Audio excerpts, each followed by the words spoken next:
ce Sergueï Lavrov a tenu des propos assez édifiants ce week-end à une télévision italienne, puisque vous savez le procès en nazification qui est fait aux Ukrainiens par les Russes depuis des semaines et des semaines, que dis-je, des mois, voire des années. Bon voilà, les Ukrainiens sont donc des nazis, et à la tête de cet État nazi, il y a donc un chef d'État juif qui s'appelle M. Zelensky. Voilà, donc on s'amuse un peu avec ça, nous, depuis des semaines, en disant, voilà, le patron du Troisième Reich ukrainien. Et lui-même, Zelensky le dit. S'appelle Zelensky. Voilà. Donc voilà, ils le disent, on veut dénazifier l'Ukraine. Écoutez, il continue dans cette rhétorique. Écoutez ce que dit Sergueï Lavrov donc aujourd'hui. Le président ukrainien Volodymyr Zelensky avance un argument.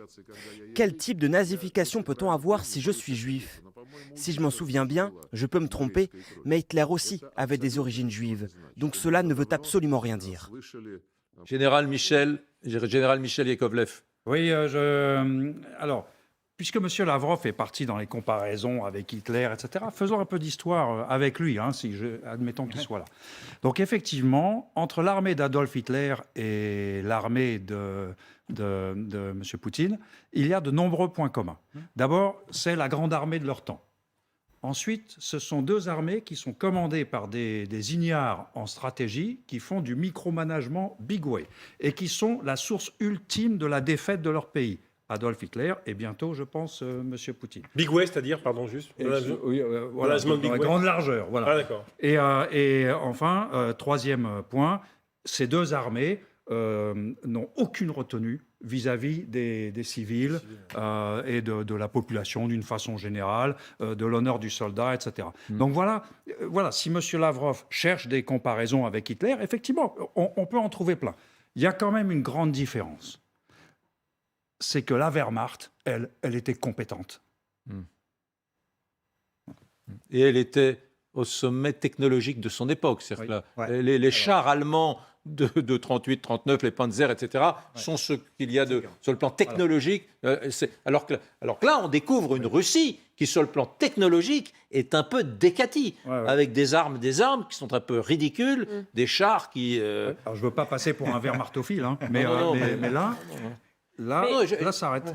Pardon pour la comparaison. La deuxième chose, c'est que l'invasion de la France en 1940 dure 3 semaines. L'état-major de l'armée allemande est contre cette idée parce qu'il pense que l'armée française est beaucoup plus solide qu'elle ne l'a été. Et donc, il essaie de freiner la campagne de France. Je ne suis pas tout à fait d'accord quand vous dites que ce sont deux armées mal managées. Ce que réussit sur le plan militaire l'Allemagne de la fin des années 30, et plutôt des succès militaires. Alors que là, la Russie, vous êtes d'accord, mon général, la Russie est dans une situation...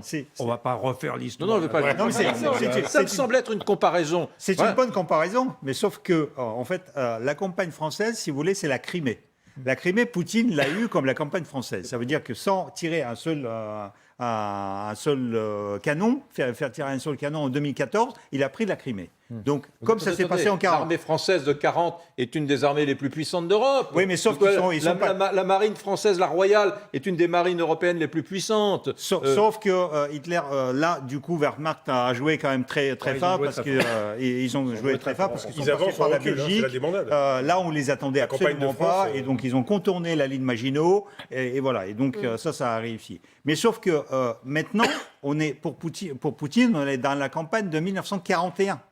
Quand Hitler s'est lancé dans la Blitzkrieg, et là, il a tout perdu. Parce qu'après, il y a les froids qui sont arrivés, et même avec la meilleure armée du monde, avec le meilleur équipement technologique de l'époque, effectivement, les Allemands possédaient le meilleur équipement, ils n'ont pas réussi.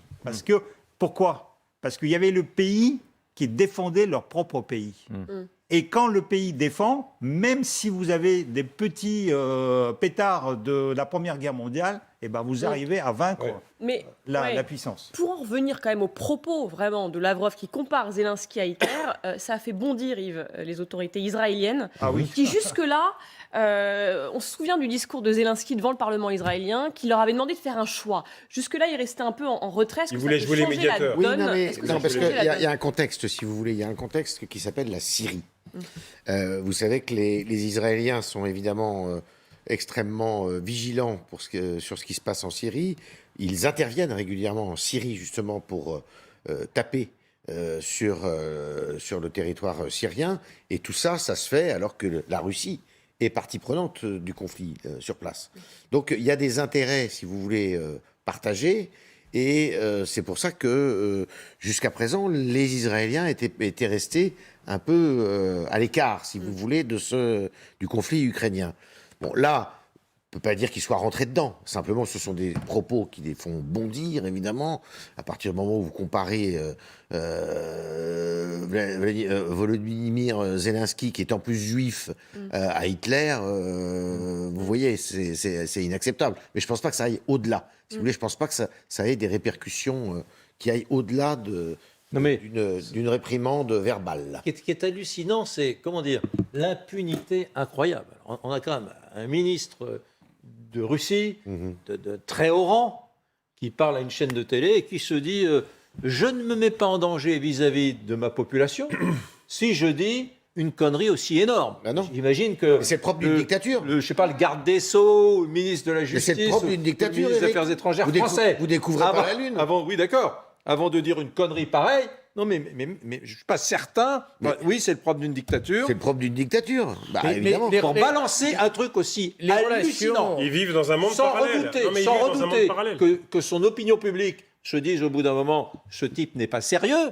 Il faut avoir un énorme sentiment d'impunité. Vous avez raison, c'est le propre d'une dictature. Pour Israël, dans ses relations avec la Russie, il ne faut jamais oublier que la première communauté en Israël, ce sont les Russes et les russophones. Et les Ukrainiens. Après la chute, rien qu'en Russe, il y a plus d'1 million d'Israéliens qui sont fait russes. C'est-à-dire, on a plus de 15% de la population qui vient de Russie, principalement à la chute du mur, où beaucoup d'ingénieurs, de médecins israéliens sont venus en Israël. Donc il y a d'énormes relations entre Israël et puis la Russie, qui expliquent pourquoi Israël est resté relativement neutre et n'a pas voulu s'engager tout de suite du côté de l'Ukraine. Et ce conflit pose des problèmes en Israël, justement, parce que vous avez une communauté, on disait toujours les russophones, les juifs russophones, mais en fait, cette communauté russophone, qui n'est pas constituée, elle est constituée d'une partie de Russes et d'une autre partie d'Ukrainiens. Et entre eux, il paraît que c'est assez, parfois, un peu chaud. Et j'imagine qu'il y a aussi des Russes israéliens, enfin des Israéliens d'origine russe, qui sont anti-Poutine. Évidemment.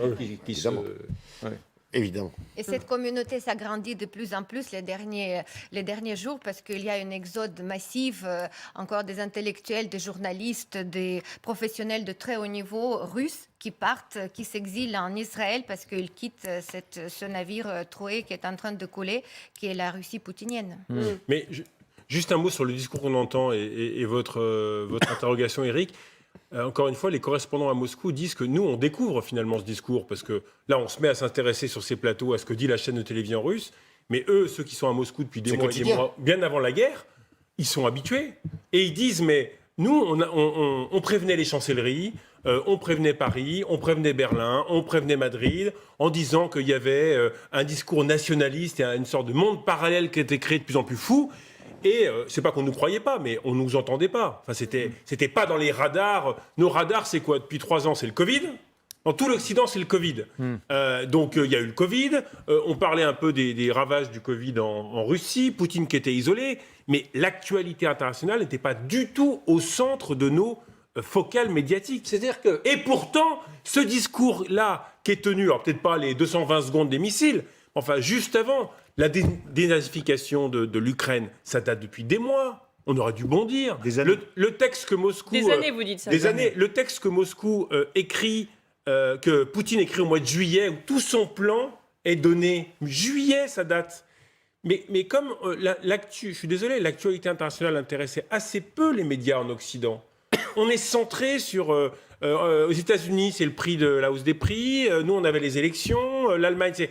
Et puis tout d'un coup, Poutine dans son coin avec son clan, voilà. Et puis le 24 février, ça nous pète au nez et on a ce discours qu'on découvre tous les soirs. Donc encore une fois, les correspondants disent ça fait des années qu'il y a une dérive. C'était gros finalement, c'était devant nous. Un monde parallèle. Ils ont créé un monde parallèle de rhétorique Seconde Guerre mondiale. Poutine a commencé en 2007. Poutine a commencé à changer radicalement en 2007. le fameux discours à Munich. Donc à partir de 2007, tout ça, c'était déjà écrit dans tous les discours.